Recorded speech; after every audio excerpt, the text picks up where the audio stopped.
seconds I gave these cats rice, and now now all of them jumped from their toilet home.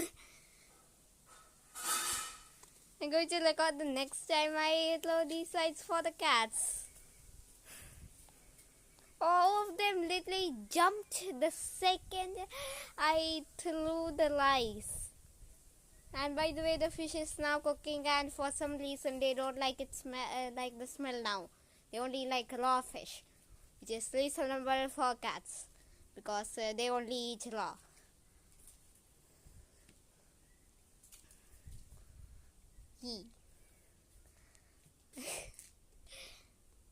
So yeah, you guys can enjoy the time lapse of these guys eating.